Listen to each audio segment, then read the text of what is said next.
This is a campground straight in front of me, so I see a lot of people coming down here, so I figured I'd come down here and check it out. Believe it or not, that's the Missouri River right there. I mean, it doesn't look like a river, but that's what it is, Missouri River. I guess it starts way up here, but yeah, let's check it out. You're looking at the Missouri River right here. Seen a lot of people come down here today, so I figured I'd check it out, but yeah. Missouri River. Walk out your campsite and this is what you see. Straight across the street from me. There's my campsite right there. This ain't a bad little campsite right here either, but I put the awning up today because I don't want it flopping around the wind. But see, my picnic table's on the wrong side of the camper. It's over there and it should be on the door side, so it is what it is. Okay, today I'm barbecuing chicken for dinner, but we'll go up to the north entrance today and come down that way and see if we can find the bison. But I've heard it's real pretty up there, and they got a 14-mile scenic drive, so I'm gonna go up and check that out. But check out my dinner for tonight. Okay, as you can see, I'm cooking with the power station. Not getting a whole lot of juice.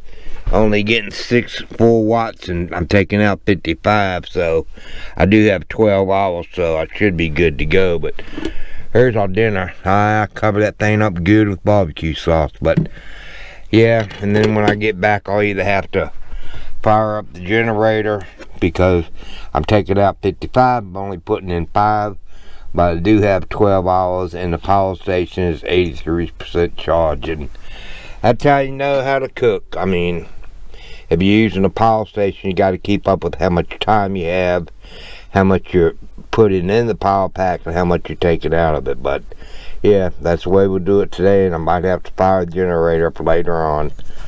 And there's old Squirrely right there. He's ready. Are you ready to go bye-bye? Are you ready to go bye-bye? Look at the ears up in the air. Are you ready to go bye-bye? Say, eyes are ready to go bye-bye, Daddy. Okay, this is what we're going to be checking out today. This is north unit of Theodore Roosevelt National Park. So let's go check it out and see how different it is from the south unit. But it also it's got a campground in it. Name of the campground is Cooper. But here we go into the park. Let's check it out. I found me one lonely bison walking down the mountains. He's a pretty good ways off, so I don't have to worry about him getting me, but they're really hard to find here. I mean, it ain't like they're everywhere. He just kind of like chewing grass and walking around.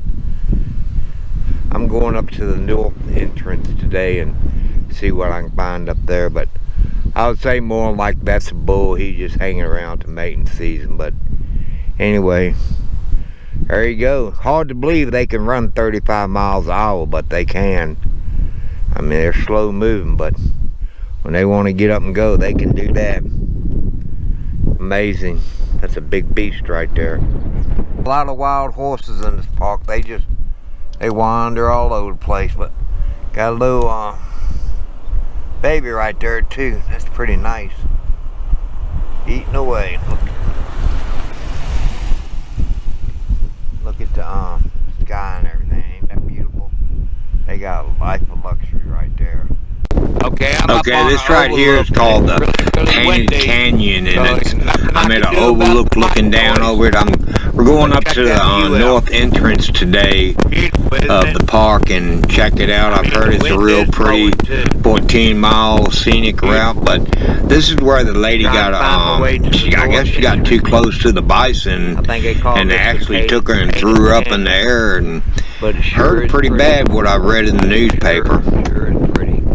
Okay, hopefully y'all can hear me, but I'm up at the northern entrance of the Theodore Roosevelt National Park, and it's kind of like a different scenery up here. It's about 50 miles north on 85 off of the Interstate 94. It's one, if you like turbulence, you'll love the drive up here because it was windy and just throwing that car all over the place, and I was only doing like 65 miles an hour. But check out the scenery behind me. It's kind of different from the south view up here. It just rained up here, but it's pretty, but it's windy, and it's a little bit on the chilly side, so I did bring a sweatshirt. So let's keep on getting up and go ahead and enter the park. I was told the north unit is prettier than the south unit, but I don't think so. All it is you come in the entrance, you got a little trailer park, it's a visitor center. It's a 14-mile scenic drive, but you know, I've been 3 or 4 miles and they don't have any pull-offs. This is the first one I've came to, but anyway, it's just basically it's just a bunch of grassland to me. But I do think the south unit is a lot prettier than the north unit so far, but I've only been in here for about 5 miles, so I'll drive the 14 miles and turn around, drive back to the south unit. But check it out. Description right there. Dusty trail to the greener pastures. But little man, come back over here, baby. But that's what it all looks like. I haven't really seen a whole lot of anything yet. It's real windy. It's overcast. Looks like it's trying to rain, but yeah, let's go check out the rest of it, see what we find. This right here is pretty, but the north unit is very different than the south unit. The south is more like mountainous and everything, and up here in the north, it's kind of like more grasslands, but they do have grassland national parks around here. But anyway, it's still pretty. I mean, I'm glad I came up here, because I mean, I've come this far, you know, in North Dakota, so I might as well drive another 50 or 60 miles and check this out, and at least I can say I did it. But it, you know, it's like a 14-mile scenic drive, and then you turn around and you head back to camp, and it's about 50-55 miles back to 94. You go on 94 and you go down to the south unit and you're home sweet home. But yep, I'm gonna go check the rest of it out because I'm already here, so figured I might as well do that. The colors in that are pretty unique. I mean, just ain't, there aren't a whole lot of pull-off spots, but yeah, not a whole lot of traffic up here either. But that right there, that's pretty sweet.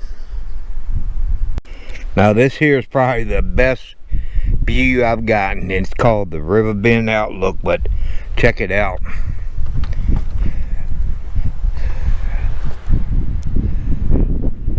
Something else, isn't it? That's a river down there. Looks like it's all dried up, but there it is. It does look totally different up here than the south end. It's a lot more. CCC boys built those shelters right there, but oh, you got steps going down to them too right there. Huh.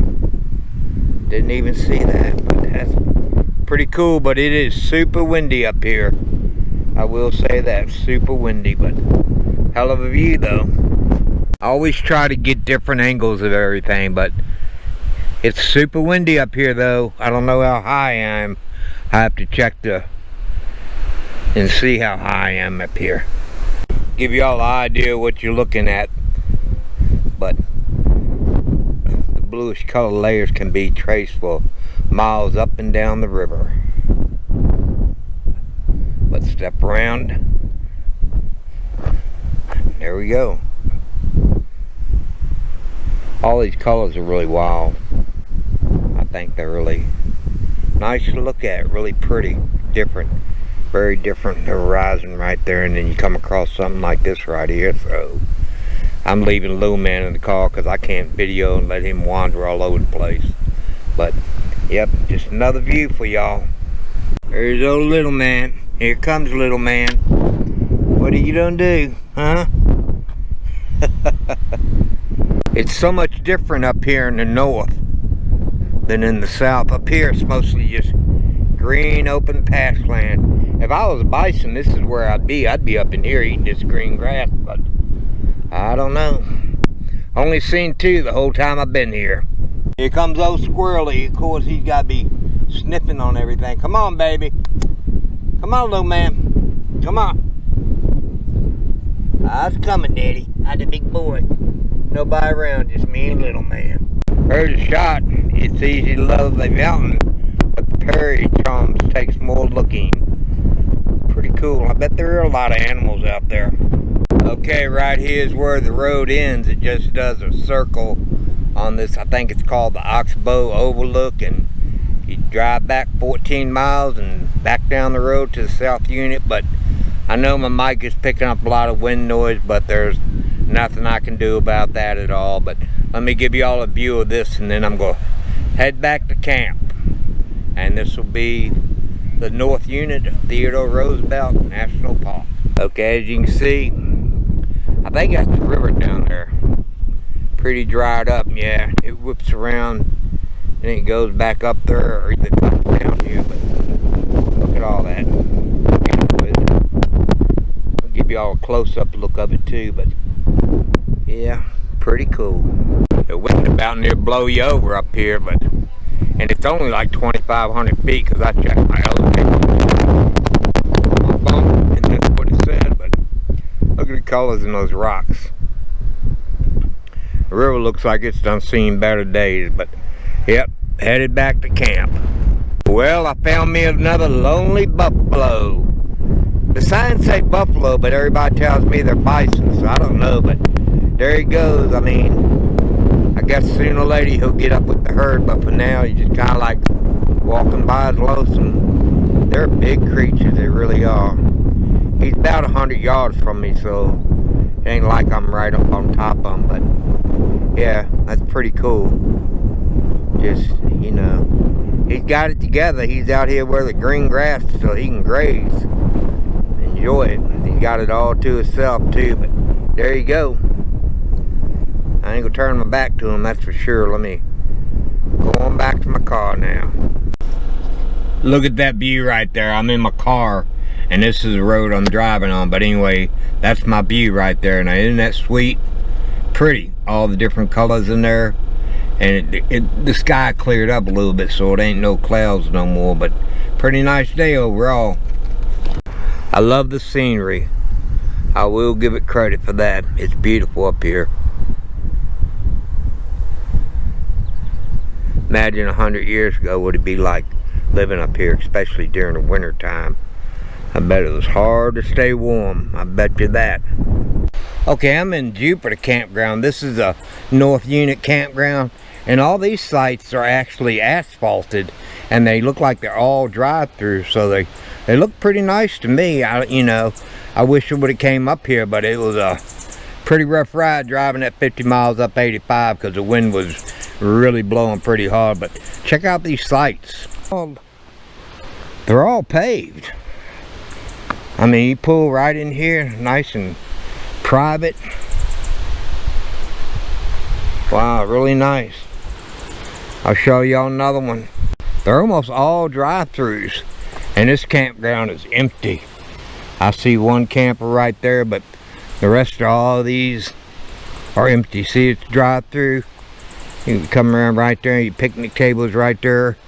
Your barbecue pits right there, but this campground is almost completely empty. There's only a few campers in here, but wow, look how open it is.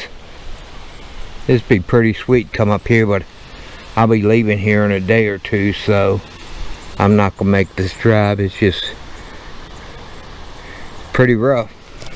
But overall, if I had to do all over again, I would have came up here to Jupiter campground, and but I mean, most of the action's down there in the southern unit, so it would have been a long drive every day to go down there and check things out. But this campground is real nice, so you might want to check it out. Look at him waiting on me. I let him out a lot, but a lot of times he wanders and I'm trying to film, so it's kind of hard to do. But little man, you ready to go bye-bye, go back to camp? Huh? Your eyes look like they're watering. Got some allergies, Daddy. Say, get back in the car, let's go.